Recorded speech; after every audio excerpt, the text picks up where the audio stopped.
Hi everyone, welcome back to my YouTube channel, Notes from the Sewing Room. My name's Becky. Today's video is all about my Make 9 for 2020.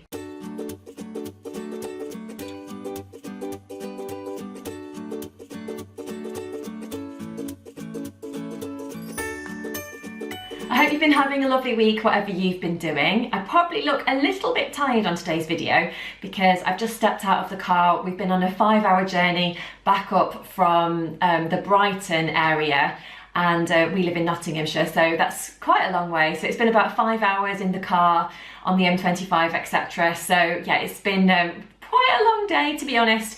We did have a lovely morning though down at the beach at the south coast, and you know, we had a bit of cup of coffee down there, a bit of cake, and walked along the seafront and whatnot, so that was really, really nice. And Bentley's pretty tired, my Labrador. You can just see him just sat in his favourite chair at the moment, just over there. So he's just had his dinner, and now we're back. So I just thought I'd hop on here and film a quick video.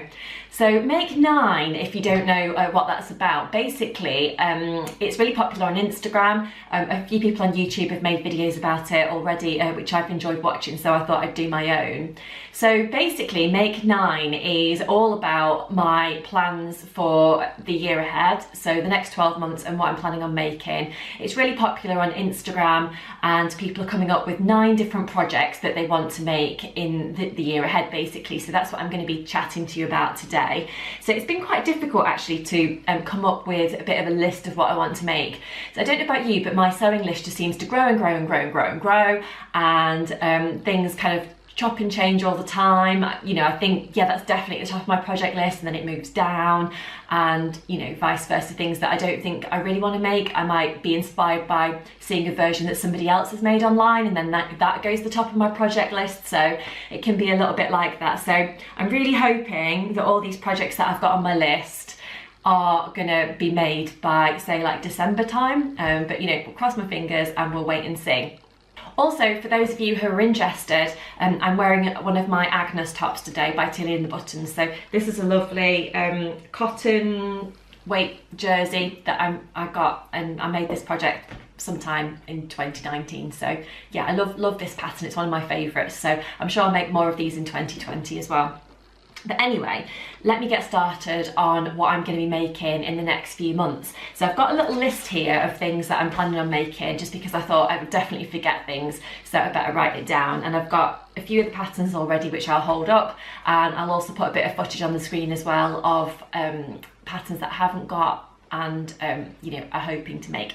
So the first on my list, and to be honest, I'm probably not going to make these in any particular order, but these are just the 9 projects that I'm hoping to do. So first on my list, I've got the Megan Nielsen Darling dress pattern. So if I just hold that up to the screen, you'll be able to see that. So basically, the Darling dress, there's a few different versions. There's 3 different versions in the pattern pack that you can make. There's 2 different dress versions, and there's also a blouse as well. So I think probably what I'll do first is the blouse, although I am hoping to make the dress version as well.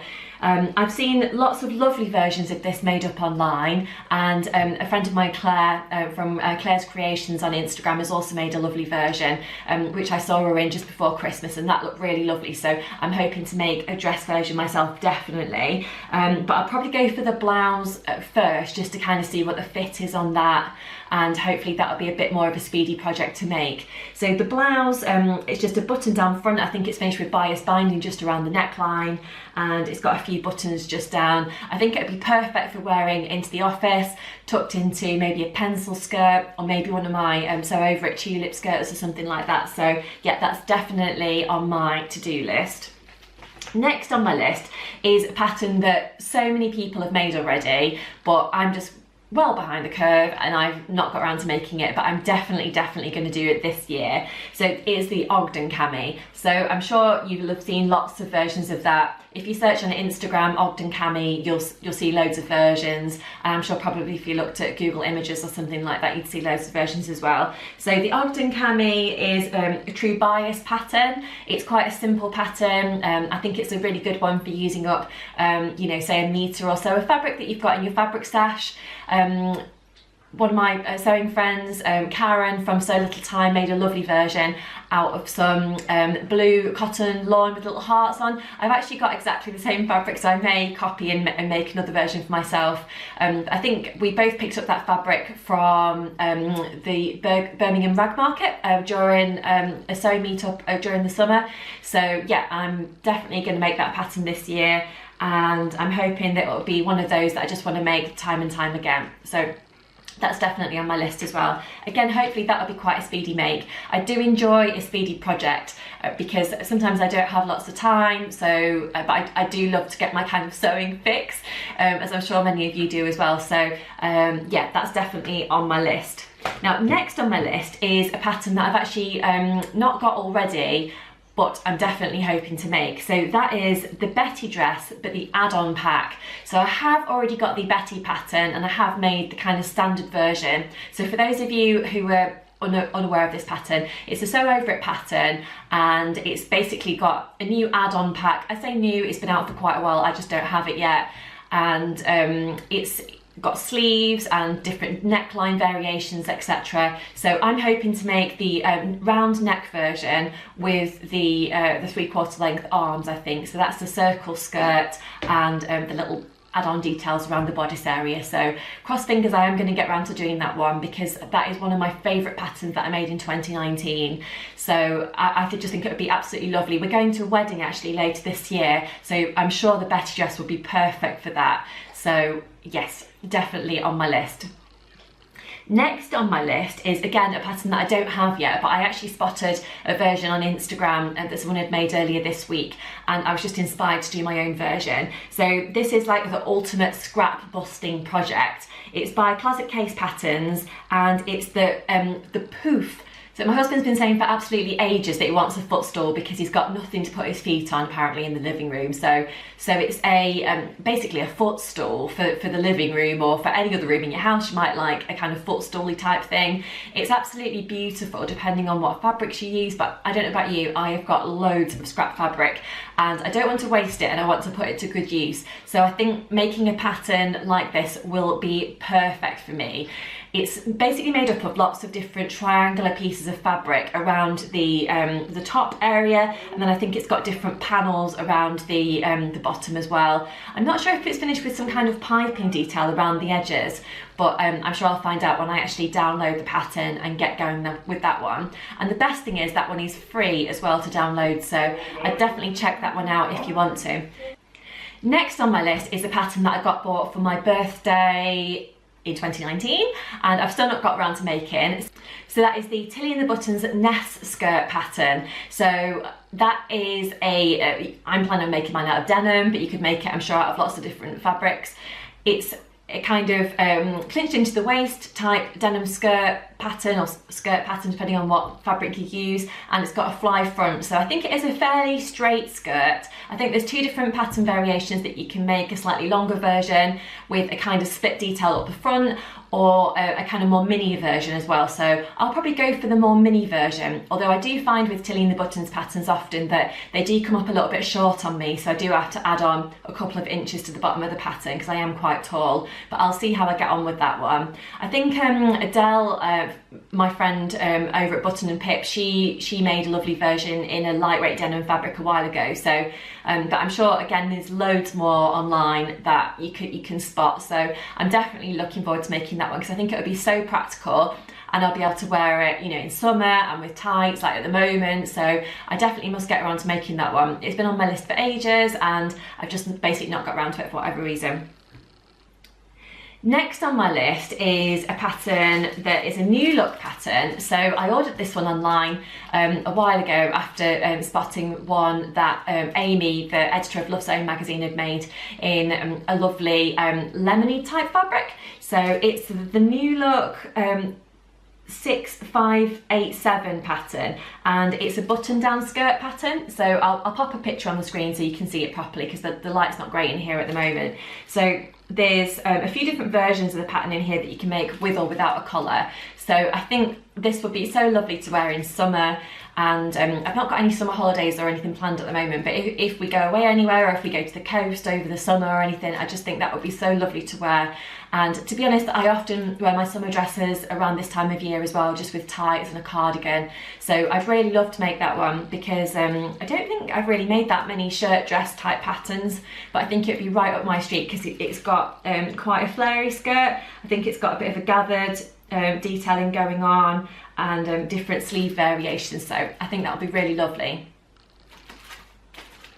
Next on my list is a pattern that I have wanted to make for ages, and it's something that I got bought for Christmas. So this pattern is the Christine Hayes emery dress pattern. So it's actually been out of print, it seems, for a while, and I've looked around and I've not been able to find one apart from the digital download version. But sometimes I just really like to have the paper version. So I was absolutely over the moon when my husband managed to find it for me for Christmas. So because I had actually looked on the Christine Hayes website, and it was quite expensive to have it delivered to the UK, I think, anyway, unless I might have misremembered, but I'm pretty sure that the delivery was quite expensive. So I just kind of put it on my kind of want list, but not quite got round to getting it yet. So, but my husband managed to get it for me for Christmas from eBay. So that was really cool. So I'm really looking forward to making that one.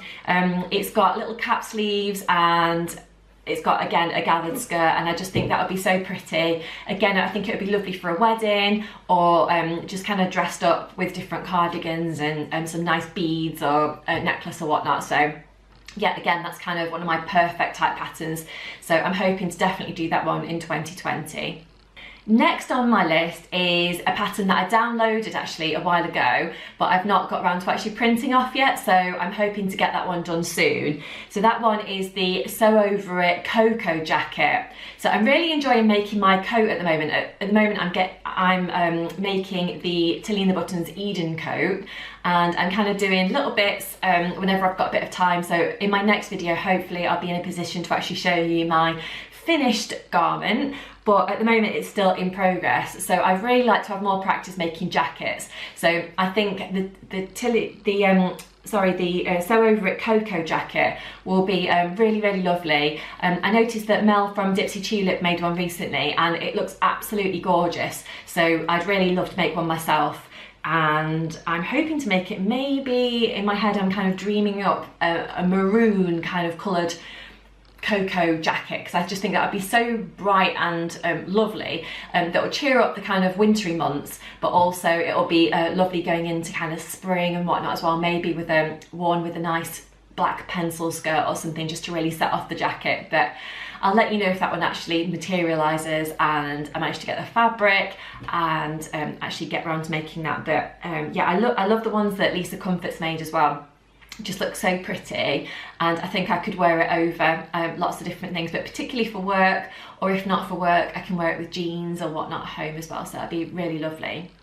And finally is another Sew Over It pattern. I am quite a big fan of Sew Over It patterns, so that's going to be the Dolly of Coat. So again, I do have the pattern because I won it actually in 2019, but again, I've not got around to printing it off yet. So I have downloaded it, it's on my computer, but I just need to get around to actually printing that one off. I am planning actually to make a slight modification to that one and lengthen the coat design a little bit. I think I'm not sure, but I think it's supposed to finish just around the hip area. So I'm hoping to lengthen the pattern by a few inches and maybe it come down to just above my knee area instead.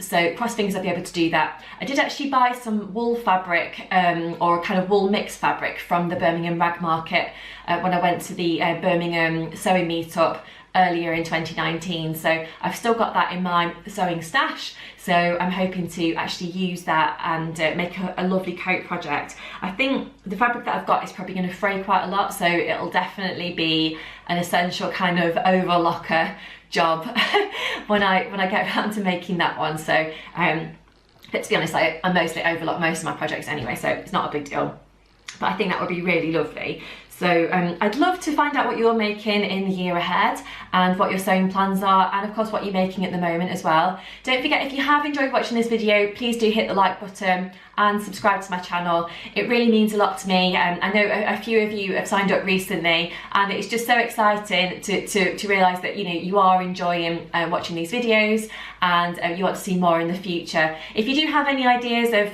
patterns that you'd love to see me make, then you know, please do leave me a comment, and you know, I'll get back to you as soon as I can. But until next time, I'll leave it there. And again, thank you so much for watching, and I'll see you soon. Bye.